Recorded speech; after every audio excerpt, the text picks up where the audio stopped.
I'm going to show you what is probably the best clay farm in the game. And it's mostly good because it's going to allow me to spring off into a different video that is going to get you 2 other rare resources after we've done it. You can see where we're looking up on the northern part of the map, and we are going to start from the Ancient Spire Springlands fast travel zone. If you need to get gear and stuff, I will leave a link to my playlist down in the pinned comment so that you can do the kind of gameplay loop that gets you started out and set up, because having things like the glider, torches, or this kind of stuff is just going to be rather useful as you're moving forward. From here, we're just going to literally jump off and start heading north. You know what? I'll leave the entire route in just in case there's somebody that doesn't have the map uncovered and they would like to have something they can follow. If you'd prefer to skip forward, feel free to put the video on ×2. That will obviously save you some time if you don't want to stick with me as we make our way north. Obviously, as with everything in this game, we're going to collect things along the way.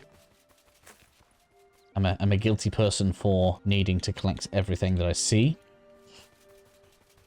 Obviously, once we get to the ledge here, we want to aim for this left-hand gap that you can see. There will be a spark down there. If this is your first time, you could go and collect that, but I already have a farming video, and they're pretty easy to reset, so we don't need to worry about them too much. Again, we're going to stick to the left. I'm personally going to avoid combat because that way the video will be much quicker and you guys won't have to put up with me for anywhere near as long. But if you have made it this far, thank you very much. Please consider leaving a hammer emoji and a like on the video. That will significantly help me grow the channel. I do pretty much need to reach 50k subscribers by summer, so if you guys could help me with that, I would greatly appreciate it as we continue moving forward. I am going to make sure that the playlist in the pinned comment is in an order that is progressive. What that means is each episode will assume that you've been to the one before it and won't use anything that hasn't been found in the previous episodes. So that way, if people want like an episodic thing that they can follow so that they can continue to progress, that will be there for you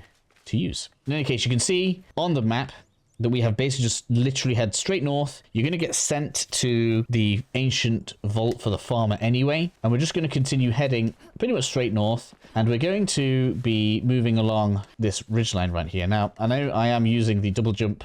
If you need to get up some of these ledges and can't, you can mine your way up with the pickaxe. And in case you don't know, if you place one of these down, you can in fact use this to craft and start putting things like steps in with the foundations. It's kind of interesting. If you guys want a guide on that, let me know. I can certainly get something like that produced for you. In any case, as we are continuing to pass over, we're going to head north. This next part can be slightly more dangerous because there are going to be these plant things that can start shooting at us, and they do have the ability to poison, so we kind of want to avoid getting hit too much by them. And once you're up here, if you want to have a look around for your own clay deposit, you can do. We are now in the neighborhood where clay is going to naturally spawn. I don't want to dictate and be like, hey, this is the only place you can get clay from. If you just kind of look around, you are going to start seeing clay all over the place. In addition, if you've been using berries to heal, I can give you guys a little comparison here. You can see that the strawberries are actually just straight up superior to the berries.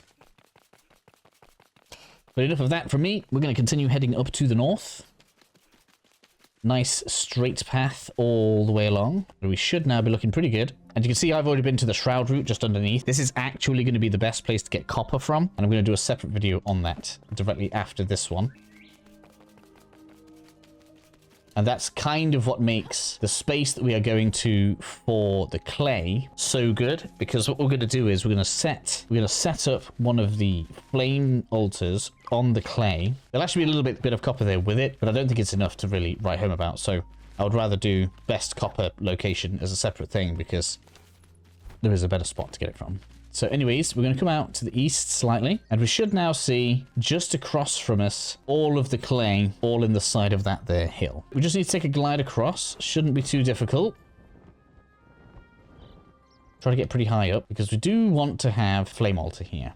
Now, what you want to make sure you do is get something like this out, and you want to make sure that the flame altar is positioned in such a way that the clay is not inside the boundaries of the flame altar. Okay, so we're actually going to break that one down a little bit. And I'm instead going to place it right on this edge right here. This is actually kind of useful.